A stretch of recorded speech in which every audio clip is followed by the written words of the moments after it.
This is Hotel Hell's most brutal episode ever. You're ignorant, oblivious, and delusional. Are you okay? Well, it depends on how you define okay. This is a painting. It was roasted 6 months ago. And you reheat them in the microwave. I'm not staying in here. Ramsay, don't go. No. Hello, you gorgeous donut. After the success of Kitchen Nightmares, where Gordon Ramsay would turn terrible restaurants into thriving businesses, he decided to launch a brand new show called Hotel Hell, where he would try and turn the fortunes around of America's worst hotels and make them into money-making machines. However, Hotel Hell turned out to be a lot more difficult for Gordon, as these owners were even more insane than the Kitchen Nightmares ones, and a lot of them were in millions of pounds worth of debt. So he was fighting an uphill battle with all of these hotels before he's even begun. Now with this show, Gordon has seen some pretty shocking hotels, but nothing, and I mean nothing, compares to the one that we're going to break down today, the Towns Inn. This is the worst hotel that I've ever seen appear on this show, and we've had so many comments requesting me to do this video. Now straight away when you look at this episode, you know that it's wild because it had to be split into two different parts, like they couldn't fit all of the drama into one sole episode. So I thought today we would break down everything that happens in this two-part extravaganza of Hotel Hell, from the most bizarre owner that Gordon has ever seen in his life to the worst restaurant that Gordon has ever had to deal with. Everything in this episode makes Gordon lose total hope, not once but twice, which I've never seen before. It really is the most unforgettable episode of Hotel Hell ever. And also at the end of this video, we're also going to break down what happened when the camera stopped rolling, as that is also extremely interesting. On that note, let's find out what really happened to the most infamous hotel Gordon tried to save. So the episode begins with us listening to Jason, who actually bought the Towns Inn as a gift for his mother, who always dreamed of being an innkeeper. Now straight away when we meet his mother Karen, she seems a little bit odd. She refers to the Towns Inn as grandmother's house, with her being the grandmother, and she also lives in it as well. And straight away, before we even hear much from her, we hear from her employees who say the place is an absolute circus. The Towns Inn is probably kind of like a circus. Karen's the ringleader. And it's her way or the highway. Instantly, I just wouldn't want to get on the wrong side of Karen. I don't know why, but she just gives me the kind of vibes that she would follow me home. And I don't know why. I'm not trying to say she's some sort of stalker. I'm just saying I can't really read her straight away. She either looks like she would be the sweetest woman on earth, or she looks like she could put a hex on me, is what I'm trying to say. You don't really know where you stand with her. Karen, as a businesswoman, she don't have no experience. And that's awful.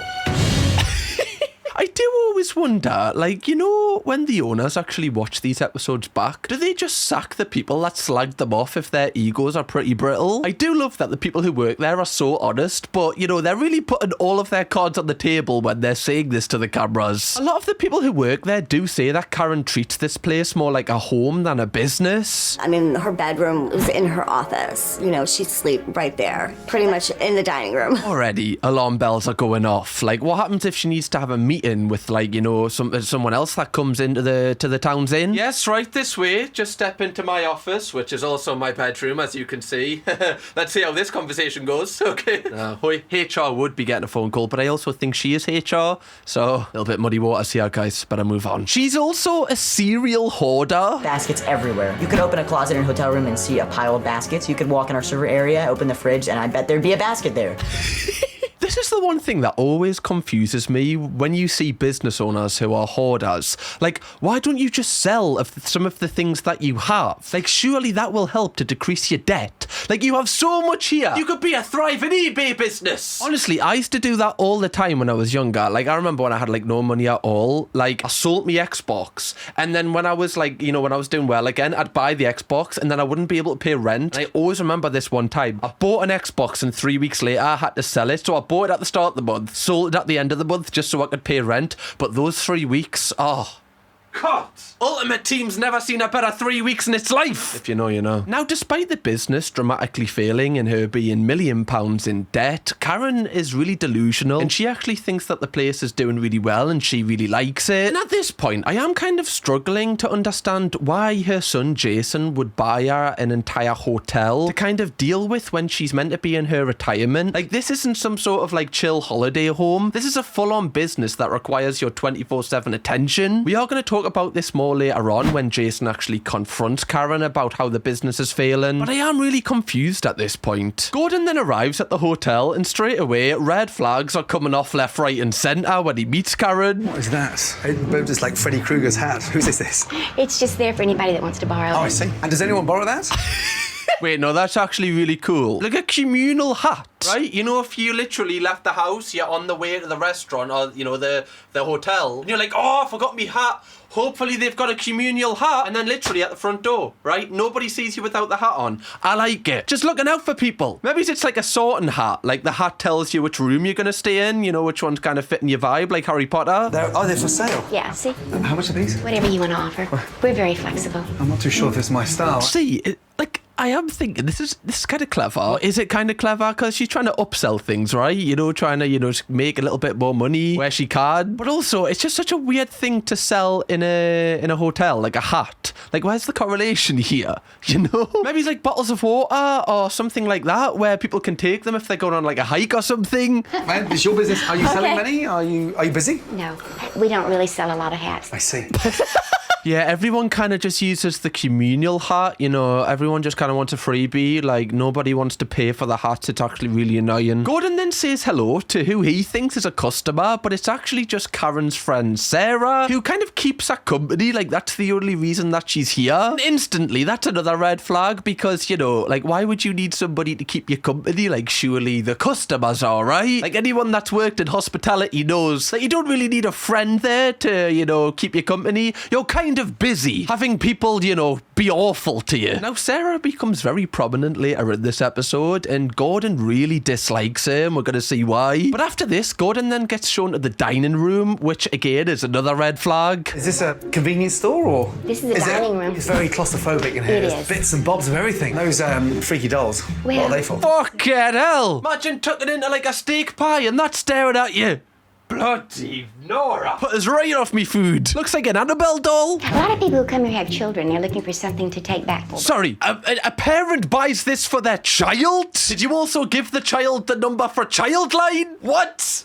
What sort of abuse is this? I love this shop though, right? Like it's the perfect shop for me. I always go into Morrison's and I'm like, oh, I really wish this place had like a litre jug of honey and also like a really freaky doll. Like, oh, why doesn't it have this? This shop's shit. Now Gordon starts picking up stuff off these shelves and everything he picks up is like really dusty, like really badly dusty as well. Like almost it's like it's never been cleaned before. And the more he discovers about this place, the weirder it gets. What's that there? That is a bottle holder. You can put like a water bottle in it. I or thought it was some a jock bicycles. strap. Do you know what that is? You know, it couldn't. To be fair, just saying, this place is really practical. Like every single time that I go into a hotel, I'm like, oh my God, I really wish that there was just like a hanging storage for my water bottle that I take everywhere. I hate how no hotel has that. Like, fix up. What are you doing, Premier Inn? Especially one like Gordon says that can kind of, you know, do two jobs and you can also wear as a jockstrap. I would definitely not want that. I would be severely humbled. Now, the weird hoarding of stuff doesn't stop there as Gordon actually finds out that Karen is hoarding bread, but not just like any bread, out of date bread. Unfortunately, they're out of date as well. We couldn't. Are you serious? 2nd of November. Okay, you're right. Today's the 6th. That's 4 days left. It's not looking good, is it? Not so far. One thing I will say though is Karen seems really lovely. Like, yes, she doesn't seem like the best business owner, but she seems really calm and she seems like she's got a nice presence about her. I just think possibly running a hotel is not for her, but I'm willing to be proven wrong. Gordon then goes through Karen's stash of baskets, which she has so much of, and she sells them like ranging from prices of like $1 all the way up to $30. But Gordon's going through them all and he's finding like cockroaches and bugs. Like it's almost like they've never been cleaned before. Despite Karen saying that she cleans finds them every day. So already I feel like she's lying just to kind of keep the peace a little bit so she doesn't get shouted at. It also doesn't help that there is cockroaches right outside of like bedrooms where guests are gonna stay. It's pretty grim already, and we haven't even seen the room that Gordon's gonna be staying in yet, which he does see now. Wow. Bloody hell. Wow. This one is 130. Oh. Gordon, man, what are you doing? Who goes to a hotel and opens the curtains? Like, that's the first rule of going to a hotel. You just don't open the curtains, Gordon, you absolute amateur. Call yourself an expert, do you? The pole's too short, my darling. Look. There you go. Honestly, with this hotel, I wouldn't be surprised if they hired a full-time person to just stand, you know, like this, holding the bar up for you. So while you're sleeping, that person is just working around the clock, making sure no light comes in for you. It's a 5-star service. Here since 2007, and it's never Right. fallen down.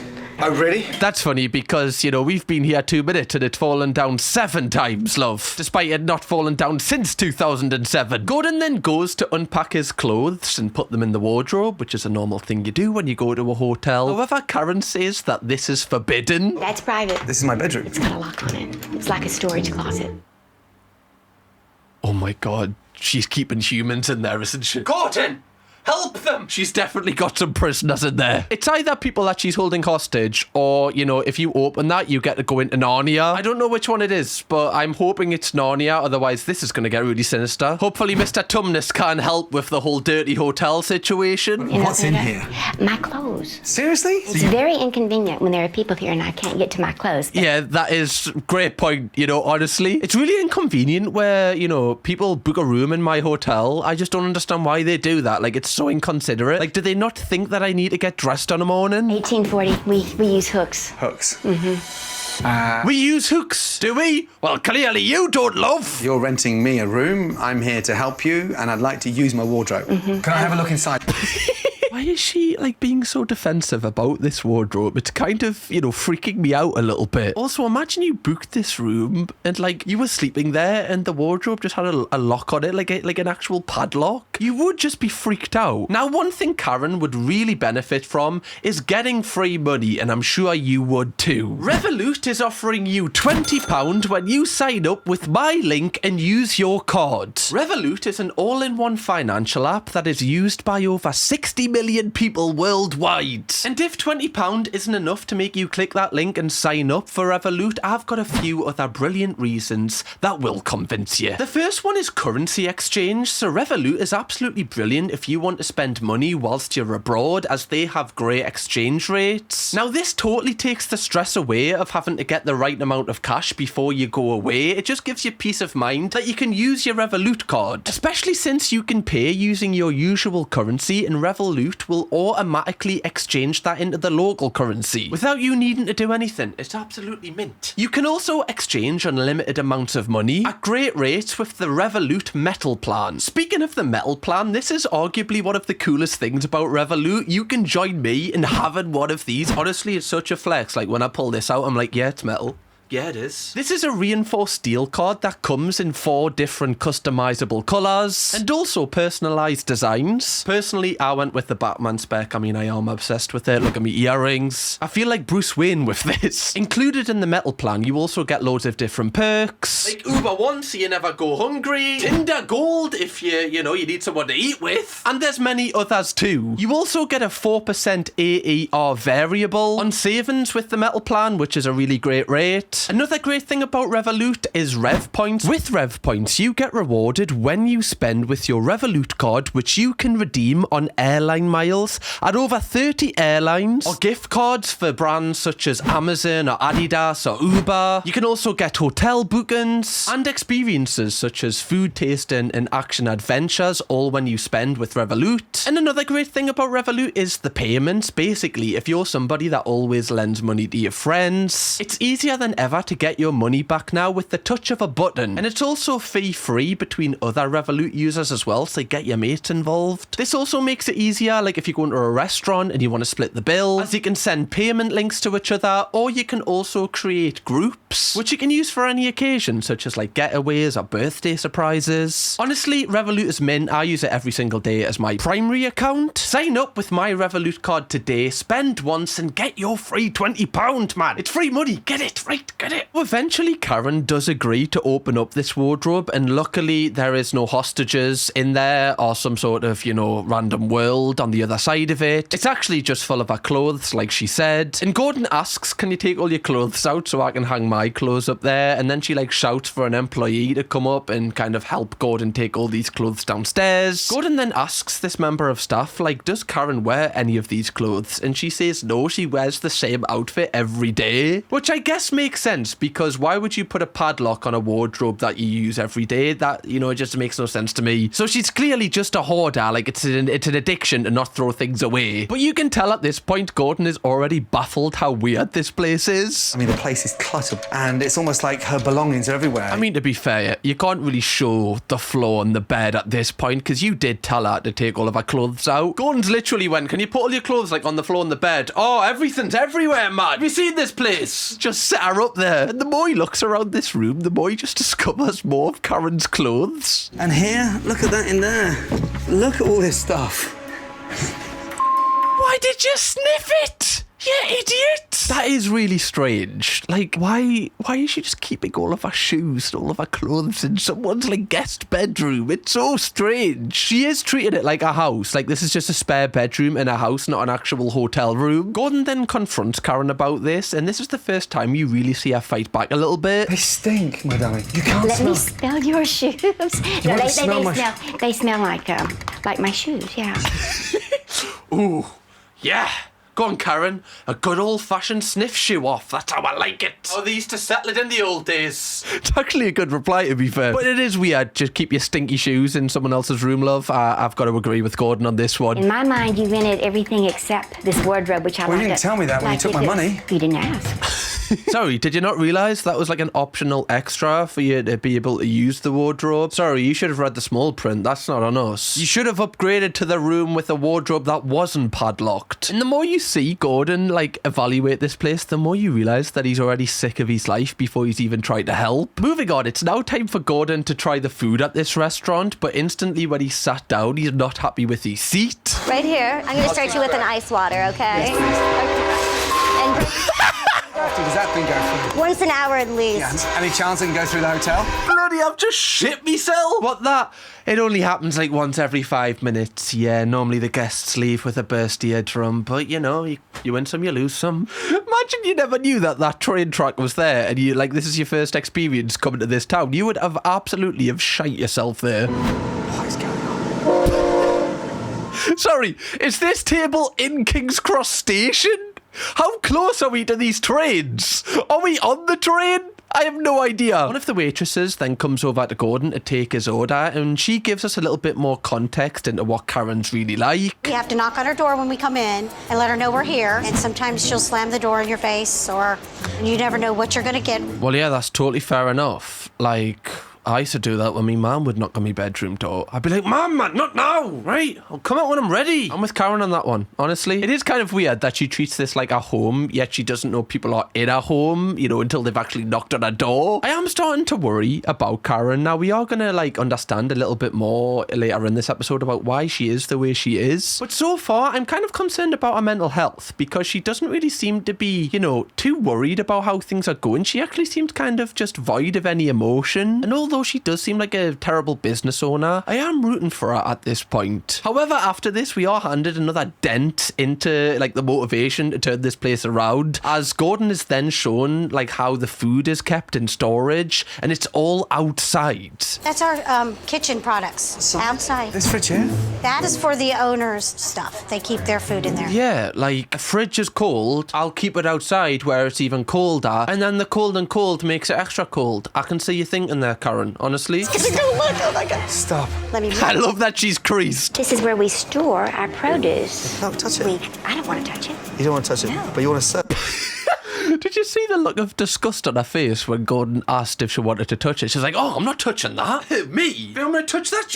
It's rotten, man. I don't mind feeding it to me customers, though. That's totally fine, but I'm not touching it. I've got standards. Don't care if they don't. So that's more like a fridge. So it's a fridge We operating. use it as a fridge. So It's a fridge, but as you can clearly see here, the bread is totally frozen. So clearly it's more of a freezer. Or maybe it's like a new hybrid invention that she's working on, like a fridge freezer, but it's the same thing. We mean to get one of those, actually. Gordon then eventually goes back to his seat and orders a couple of things off the menu, and I think you can tell when they actually arrive back to him, they're awful. Why is it all split on top? It looks like a soup. It was in the fridge, and then they microwaved it. Sorry. Imagine being in a restaurant and you go to take your first bite and you just see like the waitress staring at you going, you'd be like, sorry love, do you know something I don't? Should I be eating this right now? Because I don't think I should. You seem to be squinting at me. It's like when Ant and Dec are watching people do a push tucker trial. Is the bull's testicles in this? There you go. Also interesting that the kitchen staff like don't even care. Like I know in a lot of Kitchen Nightmares episodes, the chefs will often like be like, oh whatever, but it shows that they care, you know, like they want to be good at the food making process. These chefs don't even look like they're that arsed, which is actually more worrying in my opinion. When was the fiesta stew made? 11/1. November 1st. And today's the 6th. Today's the 6th. The way he like stumbled these words there, he was like, today's the 6th. This was made five days ago. That's me destroying the toilet later. There's about to be a war crime in cubicle 1. When was this caught? Yesterday, at 20 miles an hour. Yeah. So he caught it from the frozen food section. Correct. That's a disaster. Disaster. All right. I do want to know why they've sat him outside, you know, because there is not a single other customer in here. So it's like, you know, like the dining room is full. And also it is alarming that there isn't a single other customer. Like with a lot of the other hotels and restaurants that Gordon deals with, they normally have like 1 or 2 people in. We haven't seen a single customer in here at all. Especially with this being a small town, like word of mouth is so important. Everybody must know that this place is a bit of a shithole. Gordon then has a chat with Karen's friend Sarah from earlier, and straight away you can kind of figure out that she's a little bit of like a bullshitter. This is my mini bio. Right. Wikipedia editor. I've done that. Wow. You've done that. You do know that anybody can edit Wikipedia, right? You just need to make an account. That's like me going, yeah, I'm, you know, quite the Facebook editor. You know, I often share memes on there. You know, just adding to the community. Could call us head of happiness over there. All right. What else is on there? Okay, we've got write. So she knows how to write. She knows how to motivate. She blood drives. Whatever the hell that means. You know, drives for the bloods. She's, you know, big in the gang culture. She's a Greek tutor, bit of a curveball. She inspires loyalty. She knows acronyms, which could be, you know, kind of useful if you were ever in like an acronym off. Fuck. Can't even say the word. Knows how to work Excel, and she also has courage. So this lady is pretty impressive. I run circles around naughty problems. Well, if there's something that needs to be figured out, I try and figure out a way to solve the issue. All right. Well, you're doing a great job here, aren't you? Right. This seems like a big naughty problem, a very naughty problem, and it seems to be getting naughtier, love. Not with your help. Now, at this point, I am really worried about Karen because it seems like Sarah is almost manipulating Karen into, you know, making her believe that she is important here. Like Sarah is playing this off as if she's a volunteer, as if she's doing everyone a favour being here, but she doesn't really seem to be doing anything. And these people can be really toxic because they often prey on like vulnerable people that don't know any different. They can kind of like impress these people by, you know, saying big words like that's on that card and appear to be impressive, whereas in reality they're just manipulating these people into, you know, having them around and appearing more important than what they actually are. I imagine loads of people watching this have like dealt with someone like this before. Now after this, Gordon decides to leave, and when he returns, the outside of the town's inn has like 30 plastic bags outside of it, and apparently Karen has told one of the employees to put all of these bags in his basement, and it's just full of her clothes. That's what came from out of the wardrobe. Another wardrobe? No, the one that you emptied. I had one bag full of stuff. All that came out the bloody wardrobe? What is it, some sort of TARDIS? Is there a Dalek in there as well, love? Bloody hell. I need to get myself one of those wardrobes. Mental. But where's this stuff going now? To his basement till I can sort it out. Basement? Sorry, that is absolutely wild. Like, imagine your boss told you to, you know, put all of his old, like, stinky clothes in your, like, garage or basement. You'd be like, no, fuck off. I'm not doing that. Imagine your partner's like, what are all these bags in the garage that you've brought home? Oh, that's just me boss's clothes that, you know, she never wears. She'd be like, No. You can take them back where they came from. The things that came out of the black wardrobe that we keep locked up in the... Look at his face. He's lagged out. Look at his face. He is completely shocked. I would be too, to be fair. Gordon, at this point, has, like, had enough with the town's inn. Like, he's honestly just, like, at his wit's end with it. So he gathers all of the employees into the courtyard and basically gives them all, like, a piece of his mind, what he thinks of the place. He also confronts Karen about the mess and how bad the food is, but she's still in denial and thinks this place is amazing. Mac and cheese all separated because it was so cooked in the microwave. People say that we've got the best food in town and the freshest... Stop there. Who is people? Are those the ones that are now in the graveyard, love? Their last dying words? It always happens with every Kitchen Nightmares episode or Hotel Hell episode. It's the same, like, soundboard that the owners use. They always say, everyone says it's the best food in town. It's like, well, if it was the best food in town, surely you would be sold out every single night. Are you okay? Well, it depends on how you define okay. I'm okay by, You sure? by my standards. Now, that is a really deep comment that Karen said, and it's kind of just glazed over as if, like, you know, she didn't even just say that. That is kind of, to me, like a little bit of a cry for help without kind of saying anything. She said she's okay by her standards, which means I'm not okay, but I have been worse, basically, you know? And instantly I can kind of tell this with Karen. That's why I said I'm rooting for her early doors, because I feel like she is going through some sort of, you know, mental illness that she hasn't really kind of, you know, addressed. Because she seems like a really lovely person, but she just seems like she's completely delusional and she really can't see what is really going on here. And at this point, I can't believe that her son Jason is just not around to kind of help her with this. Like, he's the one who bought this place for her and has just kind of left her with it with no help. He's done it as like a gift, but it's actually ended up being like this curse on her. And it's also interesting how Karen is kind of standing alone away from all of the other employees, and that kind of shows that the employees are all kind of banded together as a team. However, Karen is very much just on her own and nobody kind of, you know, really likes her. I don't have anything to do with the food. I don't know what you're doing. She tells my crew what to do, and it pissed me off. Jeff, you've never talked to me about this. Now you can see here, this is the first time she's ever kind of been exposed, and you can tell on her face that she's like, oh no. Like, they're starting to realise that I'm actually not essential here. Because Gordon has no emotional involvement to this place, he can just see it so clearly. Like, we could see it so clearly as soon as we started watching this, that she's just kind of pretending that she's important here and bossing people around, whereas in reality, she has no authority to tell any of these people what to do. She's not qualified to do this. These are qualified people in their professions. And I don't think she's doing this to be mean. I just think she's probably insecure and she wants to kind of, you know, feel important because she might not feel important in her own life or with her old job. Now she's retired, she might also be a little bit lonely. Like, this might be her giving herself purpose. So I don't really hold it against her, but she shouldn't really be working here. And you're going to see later in this episode how she kind of just makes this place worse and worse. Gordon then storms off in anger, and the head chef, Jeff, actually says to him, like, you've seen nothing yet if this is making you angry.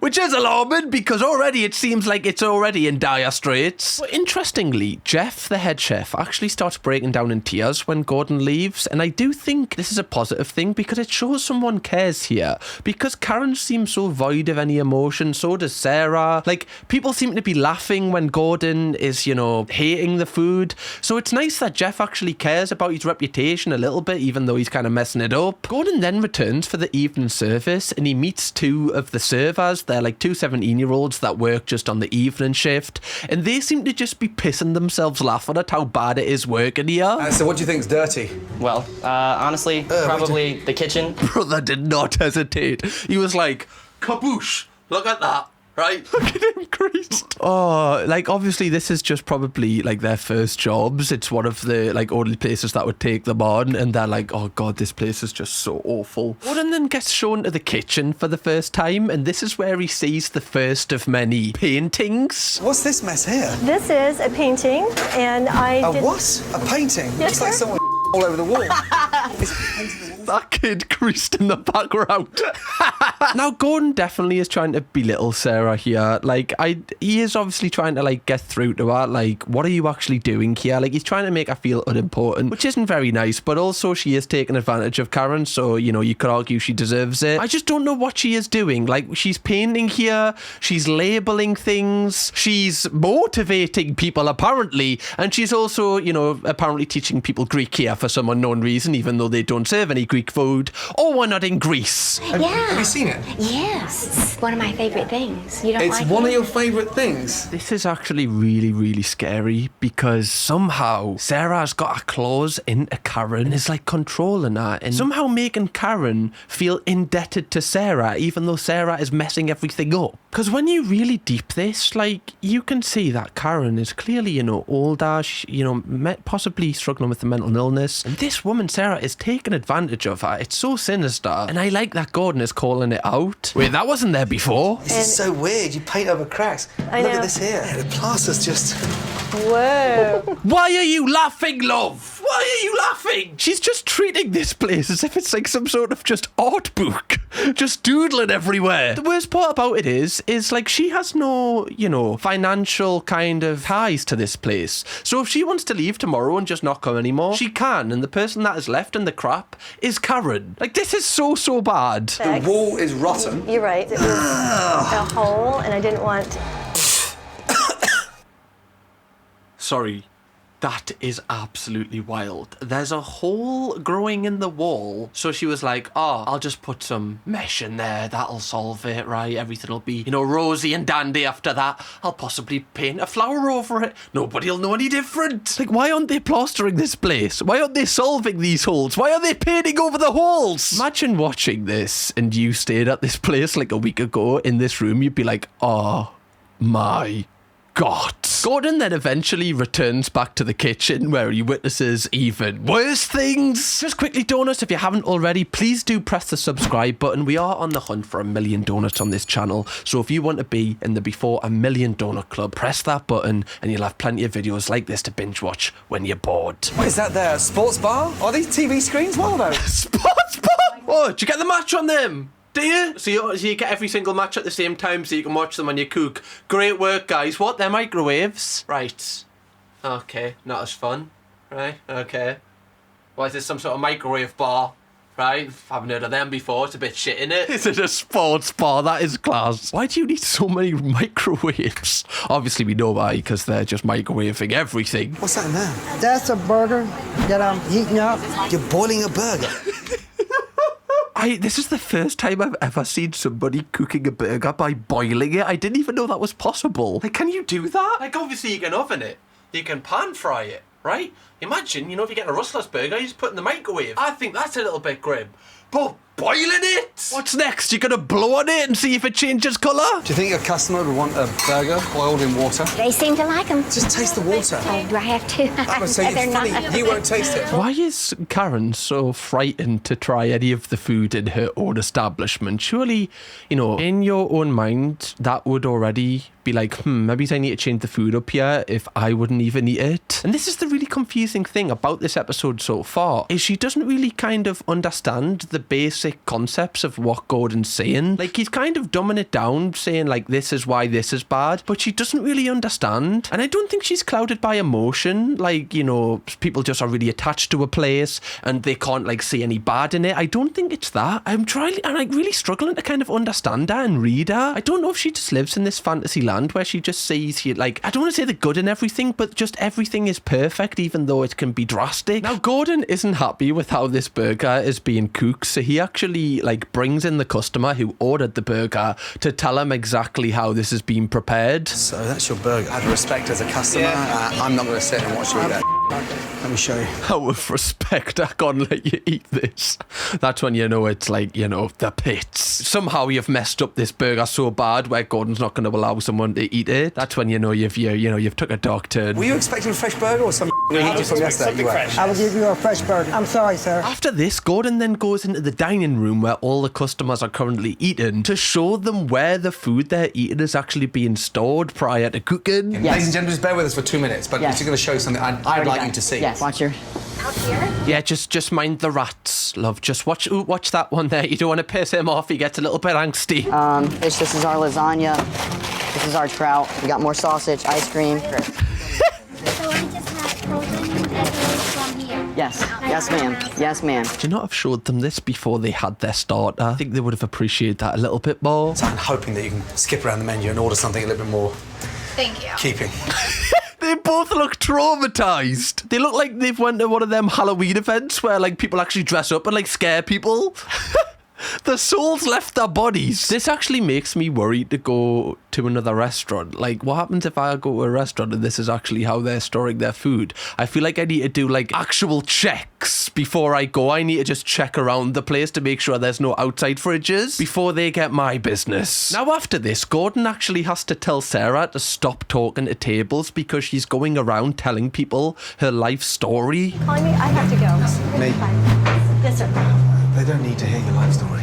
They want to sit and have a romantic drink on the terrace. Now, this kind of backs up my theory about Sarah that I feel like she is insecure and she just wants validation from anybody that'll listen. And she's also lonely. That's why she, can't get out of a conversation with people. Like, I know it's not very nice for her, but when you go out for a meal, like, that might be the only meal you're going out for like a few months. Like, you want to spend it with the person you've went with because it's very special. You don't want to hear about someone else's life story for half your meal. Like, that's just not what you go out for. Yes, it's nice to talk to people and stuff, but you have to leave them alone when they're eating their food. And I know I've been quite harsh to Sarah, but like I've previously mentioned about her, I think this isn't coming from a place of kind of hatred or anything. I just think she might be a little bit sad and lonely. And honestly, I think this all comes down to her wanting to feel important, and Gordon is kind of, chipping away at that insecurity that in reality she isn't important here. If she left tomorrow, the place wouldn't be any different. Now, after this, Gordon actually sees the rotisserie chicken they were about to serve. He brings it into the dining room to show all of the guests like this is what you were about to eat. It was roasted 6 months ago in a grocery store, and we're serving it for $12. And you reheat them in the microwave. Right, I just want, right? That virus that kind of, knocked everyone up in 2019? I've got a theory, okay? Conspiracy theory here. I think it came from one of her microwaves. They blamed it on, something else. I think I found it here. I found it. I think I found the real story. There's diseases in any of them 6 microwaves that we haven't even unlocked yet. We haven't even progressed to that stage yet, but she's got them cooking. How can you put that in the microwave, man, and think that's just okay? One thing I do want to say is head chef Jeff and the other kitchen staff need to take some responsibility as well, because even though they are kind of, strapped to what they actually can do, they're still doing this and they know it's wrong. How many of your guests tonight think that their chicken's been roasted in-house? Maybe half. Let me come in and let's double check. And again, right, little things. When they go to confront the customers and actually find out the truth here, Sarah goes the opposite direction. So she takes no responsibility for, the wrongdoings of this place, despite, claiming to be some sort of important figure here. How many of you, if you're going to order the roast chicken this evening, would expect it to be fresh, roasted in-house? Could you raise your hands, please? Look at her face! Now, the more I kind of watch of this, the more I do feel a little bit uncomfortable, because Gordon is, in a way he is trying to embarrass Karen. But I feel like he's trying to get through to her, because when he's speaking to her, she's not really registering anything he's saying. So I think he's trying different methods, and they're getting a little bit more toxic, because, he's doing it in front of people now. But still, he's not really breaking down any of our walls or seeming like, he's making any sort of change in her mind. So then after this, he decides to just shut the service down, like mid-service. Like, even if people have ordered the food, he just stops it all together because he can't let another person eat here because he feels like someone's going to die. He even looks at the camera and says, look, this is not for the TV show. Like, I don't want to put anyone's health at risk here. And he also tells the staff that he's completely done with this place. Like, no one's trying to turn this around. No one's trying to help him. I'm done. You can go past there and expect to call yourselves a restaurant. And you just, like a butterfly, fly around, just painting all little bits of over holes. Did you see I just appear there? Just kind of crawl in, and as soon as she came in, she just got absolutely roasted. No wonder she runs away at every opportunity that Gordon's shouting at people. What is this? I eat them often. The rotisserie. You eat them often? Mm-hmm. What does that say? I think another issue with Karen is she can't see things from other people's point of views, like whatsoever. She only sees it from her point of view. So if she's happy with it, she can't understand why other people aren't happy with it, which is like one of the most essential kind of traits to have as a business owner, when especially a business owner that is like B2C, where you're trying to get customers to come in. All your job is seeing things from other people's point of view and seeing how they would perceive your business so that you can put yourself in their shoes customers to be like an attractive place for them to come. And again, I'm just thinking, where is Jason? Like, where is his son, the person that has all this money, that has bought this place for her? Why is he not helping at all? Because again, I don't blame Karen for this. Like, despite her being the owner, she's in a position that she shouldn't be in. She has no idea how to run this place. She has no track record of running a place ever prior to this. It makes no sense why she's the owner here. Would you like a bite? No, thank you. Why not?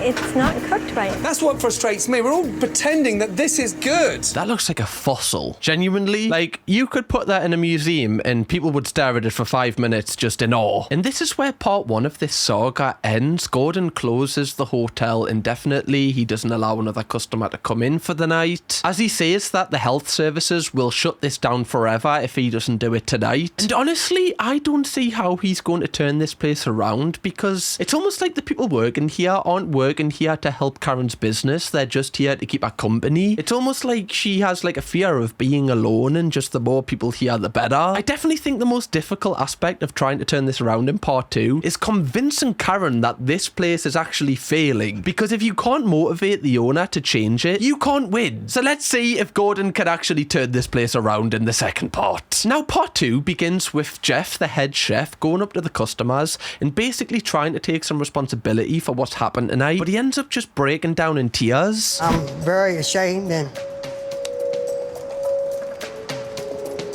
Now again, although it's not a great thing that he's crying, it is a good thing that someone cares. Because it's like nobody cares here. And I feel like if you can channel Jeff's kind of, you know, emotion into the right place, he will really die for this place and really try and turn it round. He just needs a little bit of guidance and help from Gordon. What's going on? Gordon, I don't have no help, man. I'm just imagining sitting in this restaurant and the head chef is down the alleyway crying his eyes out about how bad the place is. You're just going to get up and leave at that point, aren't you? You just don't want to take any chances. Like, I've got work tomorrow. Like, am I going to have to take a week off with like food poisoning or something? I won't get arrested, put in jail for killing some damn body. Gordon, this is the worst restaurant I ever worked in my life. By the way, they can, like, the customers can all hear them at this point. Like, what? Sorry, you just said you could kill someone. Did you mean that? Really? I do think that Jeff, like, revokes any responsibility from himself for like the misdoings of this place, which isn't right. Like, I'm not saying the responsibility is equal here, because he's definitely got his hands like tied here, but still, you should have standards. And when Gordon goes back into the kitchen, you can see that Jeff really doesn't have any. Tell her no. She keeps on doing it. My apologies, ladies and gentlemen. My apologies, customers. Sorry for saying that you could possibly die tonight. My bad on that one if you did hear that. Yeah, just eat your burger, love. It's fine, right? Definitely not boiled. Don't listen to the rumours. Now, like I said, when Gordon goes back into the kitchen, he actually like dives deeper into how bad this kitchen really is. And he finds out that they pre-cook everything, but not just a few days in advance. Sometimes it can be weeks, sometimes it can be months. Like, even stupid things like bacon. Like, everyone knows bacon takes no time to cook whatsoever. However, they pre-cook this like months in advance for some weird reason. And the more he looks into like how dirty the kitchen is, the more you just like got disgusted by it. What is that in there? That's Dishwater. no, that's French fries in there. Fries? Bro. Why is the water so dirty? Nobody didn't change it. Sorry? Nobody didn't change it. Oh, bro, come on. What? As Karen took a shade in there and just went, oh, sorry, didn't realise the chips were there, I'd fix it later. Bro, that looks like water out of a drain. Genuinely, like, that's chips that people are going to eat. Like, that is so bad. And that's what I mean where Jeff doesn't have standards, because that's nothing to do with Karen. Like, that is something that you can easily replace. When was the last time this was clean? Last year when I cleaned this. Last year when we cleaned the oven. We're in November. Last year, so basically a year ago. And it could have been, you know, March last year, so it could be like 18 months we're talking here. That is wild. For like a kitchen. Honestly, it is kind of wild that nobody who has eaten at this place has died yet. Or maybe they have, but it was a couple of weeks later and they just can't like pin it down to the town's inn. That's alleged, by the way. Okay. I asked Karen, I said, Karen, we need to shut down, so we gotta do maintenance. And right now, you can kind of understand that it's everyone's fault, but still, like, Jeff doesn't take any responsibility for this. I can't get no new equipment. Why not? I've been here for 4 years. I'm just so fed up with every damn thing. Like, obviously, he's so frustrated that he can't, you know, improve this place because he is limited by the resources at his hands. But I think, again, the most alarming thing about that kind of crash out he had is Karen's reaction. She didn't even look bothered. Like, it doesn't faze her one bit. Like, you could argue she's just cool under pressure, but I feel like she just isn't even listening. She's just like, yeah, all right, yeah. Like, she doesn't even want to fix this place, it seems. Now, Karen does say that the reason why she hasn't bought any new equipment is because she's in all of this debt and she just doesn't have the money to. Now, I would argue that you could sell a lot of the things that you've got to fund the new equipment, but she doesn't. Again, like, these are all things a business owner should be kind of thinking of, like how we can create more revenue streams to bring in more money so we can, you know, elevate the business. And clearly she just doesn't have that brain because this isn't the job that she's meant to do. She's meant to be, you know, enjoying her retirement right now, not running a full-on business. And Gordon still is trying to get through to her to just kind of get any emotion out of her that she wants to fix this place, but it just doesn't seem to be working. You don't even think there's a problem. That's what worries me. You have to take responsibility. You're ignorant, oblivious, and delusional. This is such a tricky one, but such an interesting one because it's fair. I guess it's a fair comment to call her ignorant because she's not listening to people and she thinks that, you know, her way is the only way. You know, she doesn't seem like a bad person. She seems kind of sweet and kind of kind. And this isn't a character. Like, she hasn't broke this character. This is just who she is. It's a really difficult one to work out. And it would be good to hear anyone's kind of opinion on why you think Karen is like the way she is right now. Do you think it's from what I've said in this video? If you've got any other ideas, I'll be really interested to hear your thoughts on this. It is, again, also important to note that Sarah not once during all of this speaks up. Like, she just doesn't want to, you know, kind of have any responsibility for this place failing, despite, you know, kind of betraying that she owns this place. The staff then go outside to kind of talk it out and see if they can move any further forward, but it just ends up with Karen and head chef Jeff just having an argument and not listening to each other. And meanwhile, while this conversation's going on, Gordon is back in his room and he has this device which like tells you how dirty the bathroom and the room is. Like, if it goes over a certain number, it'll like beep. But honestly, I don't know if this machine can actually like fathom how dirty this place actually is. And after he swabs everything and gets the results, he then gathers some of the staff in his bedroom to kind of reveal the information, and it is so shocking. Anything above 30, you're in the danger zone. What do you think the reading is? 100, 100. 60, 70. 800. 803! I didn't even know you could get three numbers on them. I love how they all kind of were big as well. You know, like 30's the limit, and they were like, oh, 100, right? I'll push the boat out. 100? Try fucking 800, love. How'd you even get a score of 800 plus? That must be like a world record. You could go in the upside down of Stranger Things and get a lower number. Genuinely, like, how are they not all dead? That is crazy work. He's totally collapsed. He's gone. By the way, fella, wouldn't be resting your head on that, banister. Okay, you won't have a forehead in the morning. That's all I'm saying. It will corrode. Now, after this is revealed, one of the servers actually tells us something really disturbing about what she's seen on her first day working at this place with Karen. Also, if you haven't already, please do drop a like on this video. It helps us out. I don't know how, but yeah, thank you very much. My first shift here, I think you had an accident on the floor, on the mat. There have been times when I have had diarrhea, but it doesn't happen very often. Fucking hell, man, I wear. When she said she runs this place, I didn't mean like literally everywhere. Bearing in mind, like, she uses one of the guests' bedrooms, so I imagine a guest has, you know, booked a room, went to go to the toilet, and there's just everywhere. You know, it's not a very nice welcome, is it? When I go in a hotel, I just like the free little tiny soaps to give you. No, in this one, you just get a room full of diarrhea. It's a great gift. Now, I imagine a lot of people would take the piss out of Karen after hearing this, but I actually feel so sorry for her because, again, this is an old lady. This is almost like humiliation now. This is kind of really harsh. Like, this is broadcasted to, you know, millions of people are going to see this, find this out about her. Like, no one should ever have that personal information kind of revealed. And I also didn't really like how the waiting staff, you know, member kind of revealed this. It's almost like kind of embarrassing her. She probably does have a lot of pent-up anger, you know, considering Karen seems to be quite mean to her, you know, from her perspective. But this is just further proof that Karen should not be, you know, in charge of this place. She should just be, you know, in I don't want to say a retirement home, but in a home that she can enjoy her retirement. And we haven't even inspected like her bedroom yet, which we do see later on. Like, this is in the second episode and we haven't even seen that. Now at this point, it seems like the only person in this place who's got their head screwed on, who is aware of the problems here, is the 17-year-old who only works like a couple of evenings a week. It's about the whole picture. Paige, you're yelling. Am I not allowed to yell, Sarah? Because someone has to, because you're not. Sarah! Sorry, love. In the nicest possible way. Just shut up! You don't have any authority here. You're telling people off for speaking the truth, trying to change this place. It's almost like she doesn't want this place to change, because if this place actually became good, she would no longer like have a job here. Like, she wouldn't be needed. So it's almost like she's trying to sabotage this place just so she can have some importance in her life. Like, why? He's not even yelling. Like, this lad is the only person who seems to be actually trying to change the fortunes of this place. Like, after this, Gordon says, right, I've had it, I'm leaving. And he's the only one that tries to stop him. I'm done. You can't leave. I'm not staying in here.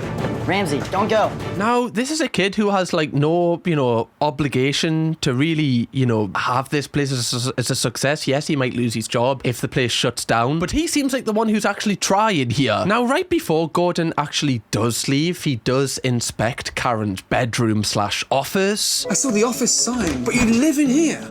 Right here. Are you kidding me? This is shocking.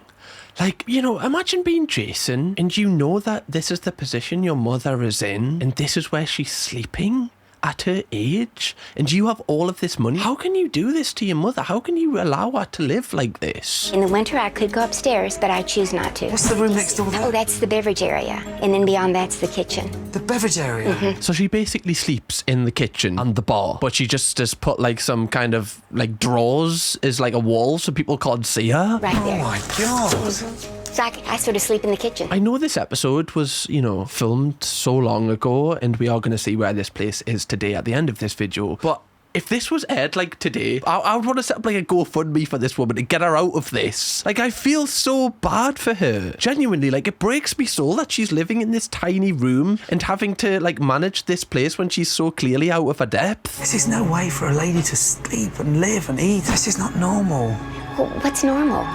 What's normal? This actually does like break me heart. Like, bless this little old woman. She's just very clearly so vulnerable and just, you know, I feel like she has convinced herself that all of this is okay because she's kind of fell into this rut that this is normal and this is how everyone else lives their lives, but it's really not normal and she very clearly never leaves here, so she can't really kind of get a perspective on what normal life is because this is just what she's accustomed to. And this is the first time that I've ever watched an episode of a show by Gordon where I kind of hope that he doesn't turn this place around. Like, I kind of want this place to close so that Karen can kind of just, you know, live a life that is away from here, because I feel like the only reason that she is still sticking around is because this place gives her a false sense of purpose. Like, it's almost like a reason for her to get up in the morning because she's quite lonely. If she didn't have this, like, what else would she do? Because it seems like none of her family really visit her, or like no friends visit her. Her only friend is Sarah, the person who is manipulating her. Now, after seeing this room, Gordon actually says that he's not given up on this place, like he really wants to turn it around. So he returns the next morning with a professional cleaning crew who scrub the entire place top to bottom. And after he does arrive, he actually knocks on Karen's bedroom /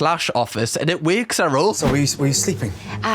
I've got a headache. I don't know why. I've had a headache since I've arrived. She's sleeping in her work clothes. She gets up straight away and then she's just instantly into work. You know, like, this is so sad. Like, this is her entire life. She has no life to herself. Like, she's almost a prisoner in this place. This place owns her. She doesn't own the place, which is just like, it every single time I see her, it makes us feel more and more sad for her. And it's a stark difference from like normal Gordon shows, because normally you kind of hate the owner and you're like, okay, I'm just praying that everyone else is okay. Take that.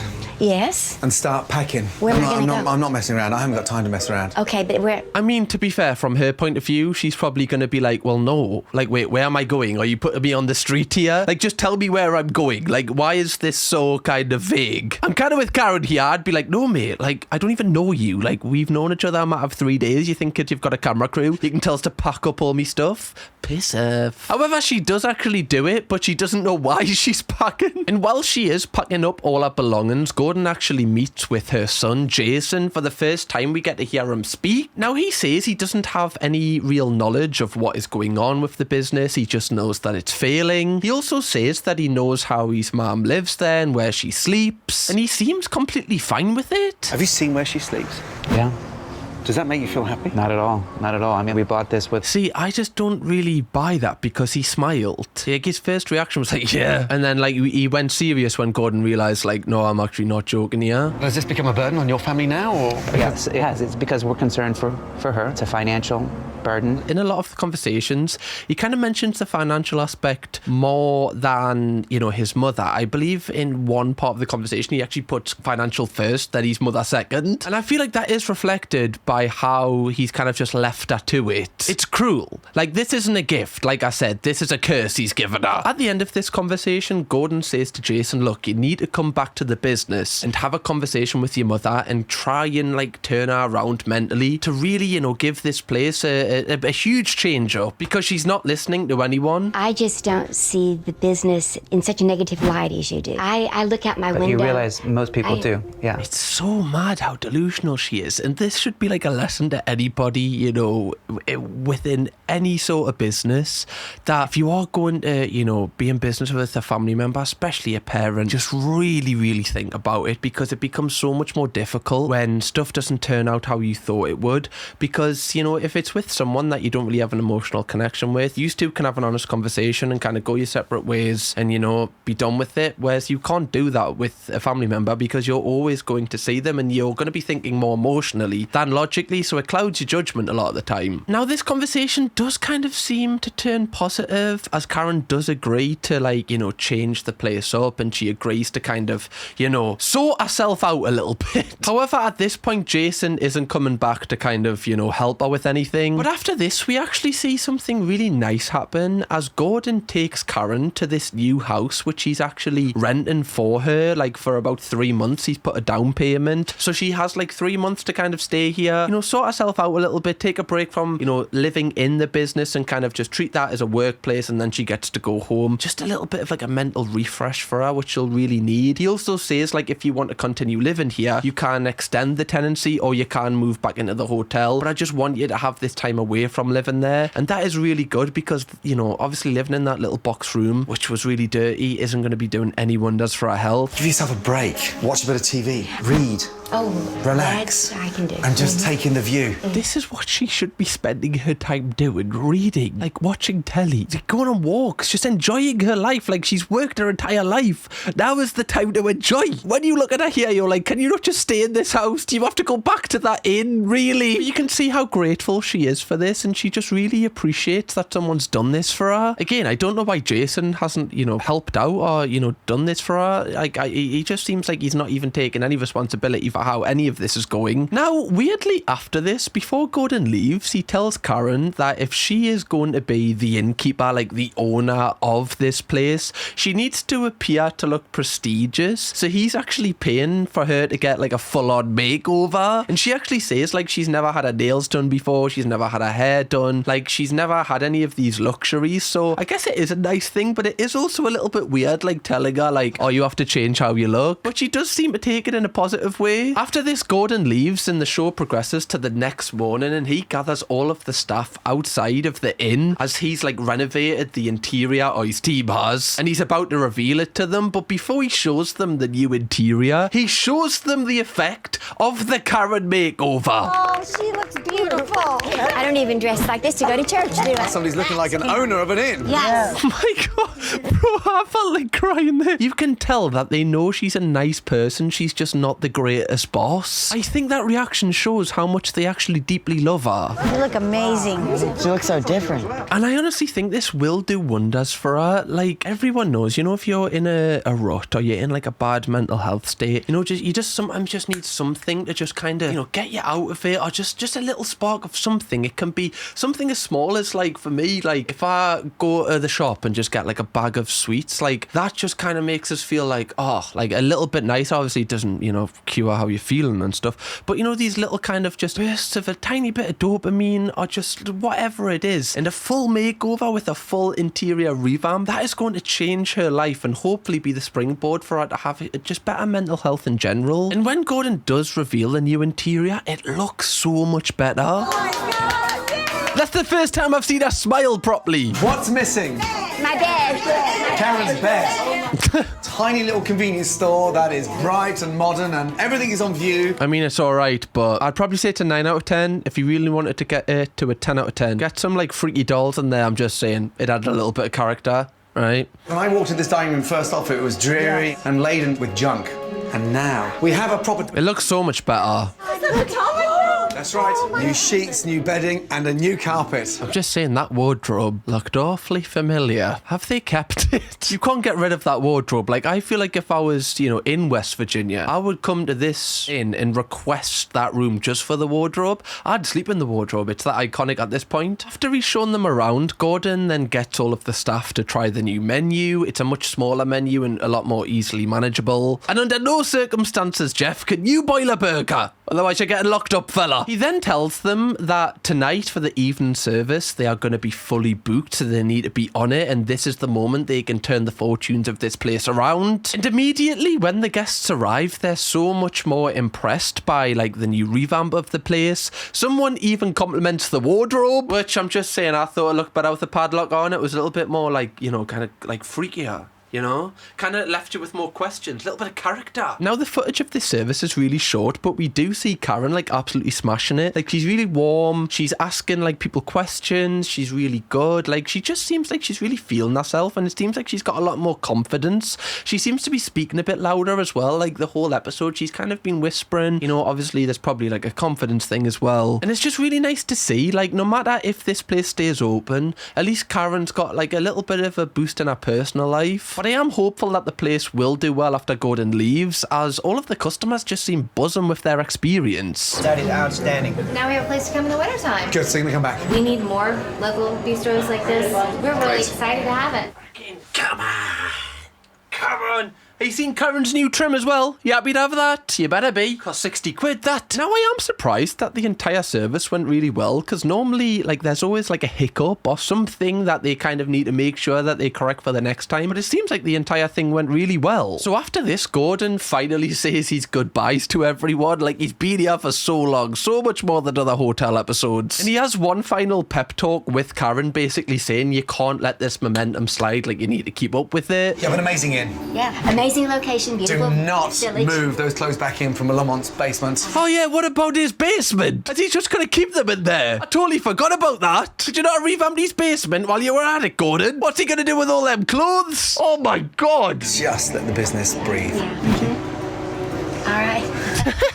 This is good. This is right. This is what it should be. So you can see, this is the first kind of time in the show, and it's the end of the show, where she's hopeful, but, like, rightly hopeful, not just kind of being delusional. She seems like she's back in the room mentally, which is really, really nice to see. She even hugs him in the end. You can tell she just really appreciates what Gordon has done for her. The show then gives us a short-term update about what happened, like, a month after Gordon left, and apparently Karen kept up the lease for the house that Gordon got her. So she very clearly likes to, like, you know, have work and then home as her place, which is how it should always be. And also her son Jason is actually working in the business now to help them achieve their goals, which I do find funny, because it's like, okay, now they're on the up, he's like finding out that the place is making money, so he wants to be a part of it now. Like, I don't know, it's very easy to join it when it's on the way up, but where were you when the place was on the way down is what I'm trying to say. And all in all, like, they seem happy at this point, and I honestly didn't think Gordon would be able to help this place. I thought that the owner just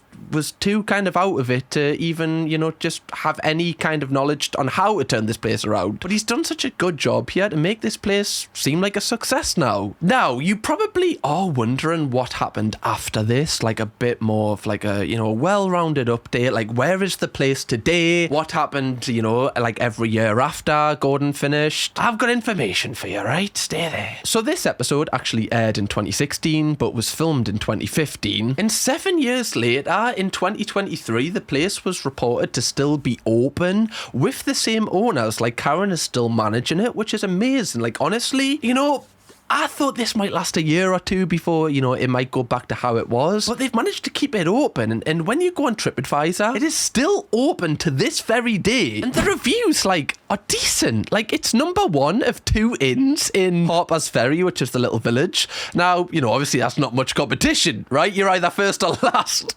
But they're first. So that's the main thing. People have went in 2025 and they've put 5 stars. Like, 5 stars for the value and everything. Someone did give it a 1 out of 5 and said that it was a filthy hoarder hotel. As you can see here, someone's clothes are back in a weird cupboard again. I don't know why they've took a photo of an extension lead. Obviously that is disgusting. But overall, like, that is the only real bad review in 2025, and like, people say they strongly recommend it. However, one thing to note is that in 2018 they actually closed the restaurant part of it, like the bistro bit. So I believe now it's just kind of like a place that you can book to stay. So I imagine this means that, you know, some of the kitchen staff might have lost their jobs, or the servers, you know, so they probably cut costs that way. That's why they've been able to stay open for so long, because that was a huge problem, the restaurant part of the business. And apparently Karen still, as of 2023, works here. Like, we haven't got any further updates. Like, there's no photos of her, but that was the last kind of sighting of her in the place, so I imagine she could still be there today. As of 2023 as well, she actually lives on the 2nd floor of the inn, so she gave up the lease on the place that Gordon, you know, booked out for her. I also do have some quotes from Karen that she said, which are recent quotes about appearing on the show, and I'm just going to read them out for you. Karen regrets appearing on the show. This was the worst mistake I've made in 17 years of working as the owner and the proprietor of the town's inn. She also referred to the visit as Ramsay's rampage. Karen said Gordon visited and tried to convert this historic country inn into a place reflecting his Hollywood-style preferences. Gordon provided a menu that was rejected by the local 5-star executive chef who supervised the 13 restaurants at the nearby casino, who we hired following Ramsay's visit. She's a business owner and is still open today, so, you know, clearly she's a successful owner now. However, I don't really agree with that statement that she said. Just because this chef, like, refused the menu, like, that could have been for a multitude of reasons. He might have just wanted one over on Gordon Ramsay. Like, the people that were trying the food said it was really good, and that's the main opinion that you really care about. Who cares about some random executive chef? I'm also really confused as why she's alluding to it being better before him coming, because it really clearly wasn't, and it was going out of business. She also apparently said that the family lost hundreds of thousands of dollars and reverted to earlier styles of operation. I'm wondering if that kind of relates to the restaurant part. Like, obviously Gordon wanted them to get a lot more fresh food so that it wasn't kind of rotting away. Obviously that's going to cost more money. I'm kind of, you know, just guessing here, but I wonder if that's what that relates to. That's why they just got rid of the restaurant. So what I would say is, yes, it's still open, but I don't know if, you know, it's really a success story of Hotel Hell, because they kind of just got rid of the restaurant and it's not really, you know, it's not really the same as what it was when it appeared on the show. Let me know what you think of this update. I mean, the main thing is that they're still open and thriving, but yeah, it's definitely a kind of mixed bag in terms of current updates. Anyway, Donuts, I hope you have enjoyed this video. I've put so much work into this with Justin. We have actually got a collection of Gordon Ramsay show breakdowns. We've got 2 more from Hotel Hell, so if you want to go and binge watch them, click here, or we have got loads of Kitchen Nightmares breakdowns, so click here. I'll see you over there. Goodbye, Donuts. Bye bye.